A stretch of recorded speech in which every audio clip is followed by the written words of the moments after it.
ነገ ሚያዝያ 14 በስምህ የተማጸነውን በቃል ኪዳን የተማመነውን የገድልህን መጽሐፍ የጻፈ ያጻፈ የሰማ ያሰማ የተረጎመ ያስተረጎመውን እንዲሁም ደግሞ ገዝቶም ሆነ አስጥፎ በቤቱ ያስቀመጠውን በዓልህን ያከበረውን ዝክር መታሰቢያን ያደረገውን ሰው እስከ 15 ትውልድ ድረስ ማርሁልህ የተባሉ ሞትን ያልቀመሱ ስውር ቅዱስ በመጨረሻው ዘመን ሊቀ ጳጳስ ሆነው መጥተው ምድር ላይ ተጋድለው ሰማዕትነትን ይቀበላሉ ተብሎ የሚነገርላቸው ቃል ኪዳን ያለው የበሶ እምነታቸውን በጥብጦ ይጠጣ አይደለም በቤቱ ያስቀመጠ በቤቱ ያስቀመጠ አይደለም በእጁ የያዘ በእጁ የያዘ አይደለም አክብሮ በኪሱ የያዘ ከአይጥ ከእባብ ከጊንጥና ከተናዳፊ እንስሳ እንዲሁም ደግሞ ከሰላቢ የሚጠብቁ ቅዱስ አባት ልጅ ለሌላቸው ልጅ መውለድ ላልቻሉ ሴቶች ደግሞ ተራራ ላይ ወደምትገኘው ወደ ደብረ ዳሞ መወጣጫ የተዘጋጀውን የጠፍር ገመድ ሂዶ በእጁ ነክቶ አሻሽቶ በስማቸው ቢማጸን ልጅን የሚያሰጡ ድንቅ ቅዱስ የሮም የነገስታት ዘር ቢሆንም እንኳን ንግስናቸውን ትተው ዓለምን ትተው ለክርስቶስ ፍቅር ሲሉ የመነኑ ግብጽ ውስጥ በሚገኘው በታላቁ ገዳም በገዳመ ዳውናስ ውስጥ የታላቁ አባት የአባ ጳቆሚስ ደቀ መዝሙር የነበሩ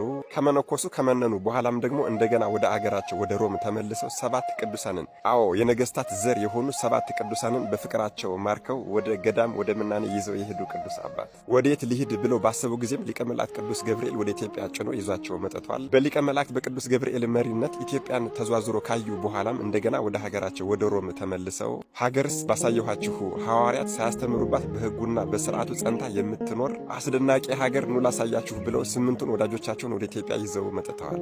እነዚህ ቅዱሳንም በአንድ ላይ 9 ቅዱሳን ወይም ደግሞ 9 ቅዱሳን በመባል ይታወቃሉ። ከነዚህ ከ8 ወዳጆቻቸው ጋር በመሆንም በአክሱም በቤተ ቀጤን ሆነው ወንጌልን እየሰበኩ ቅዱሳን መጻሕፍትን እየጻፉና እየተረጎሙ ካገለገሉ በኋላ የእግዚአብሔር ፈቃድ ሁሎችም 9ኞችም ተለያይተው እንዲጋደሉ እንዲያገለግሉ ነበርና ሁሉም እግዚአብሔር ወዳዘጋጀላቸውና ወደ ፈቀደላቸው ቦታ ሲሄዱ እርሳቸውም ወደ ደብረ ዳሞ ሄደዋል። ደብረ ዳሞ ደብረ ሃሌሉያንም ቀና ብለው ሲያዩት እጅግ በጣም ወደዋታል። ትልቅ ተራራ ላይ ነውና ያለችው። ነገር ግን እንዴት ሆነው ወደ ተራራው እንደሚወጡ እያሰቡ እያለ ሊቀ መላእክት ቅዱስ ሚካኤል የሕይወት ዘመን ጠባቂያቸው ሆኖ የተሾመላቸው ሊቀ መላእክት ቅዱስ ሚካኤል 60 ክንድ ርዝመት ያለው አንድ ታላቅ ዘንዶ አምጥቶላቸው በእርሱ ላይ ተጭነው ላይ ድረስ እንዲያደርሳቸው አድርጓል።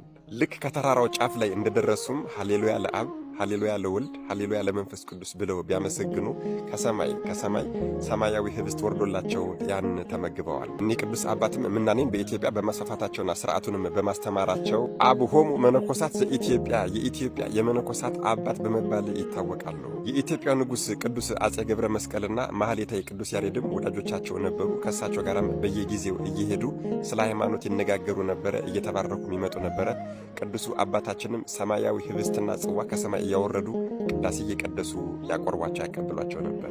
እኒህ በሀገራችን ስም አጠራራቸው ከከበሩና ከከበዱ ቅዱሳን አንዱ የሆኑና ሰማያዊ ህብስት ከሰማይ እየወረደላቸው ቅዳሴ እየቀደሱ ህዝቡን ያቆርቡ የነበረ ወላጆቻቸው ዘሚካኤል በበረሃ ያሉ ጓዶቻቸው ወዳጆቻቸው ደግሞ ገብረ አምላክ እኛ ኢትዮጵያውያን ደግሞ ታድለናልና አቡነ አረጋዊ እያልን የምንጠራቸው ሞትን ያልቀመሱ ከተሰዓቱ ቅዱሳን አንዱ የነበሩ ከቅዱሱ አባታችን ከአባ ጰንጠሌዎን ጋር የተሰዓቱ ቅዱሳን መሪ የነበሩት ታላቁ ቅዱሱ ስውሩ አባታችን አቡነ አረጋዊ ዘሚካኤል ገብረ አምላክ ነገ ሚያዝያ 14 የወርኃዊ በዓላቸው ነው።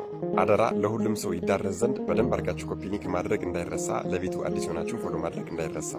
መድኃኔዓለም ኢየሱስ ክርስቶስ ከታላቁና ከቅዱሱ አባታችን ከአቡነ አረጋዊ ረድኤት፣ በረከት፣ ምልጃ፣ ቃል ኪዳን፣ ፍቅር አይለየን። አሜን። ይቆይ።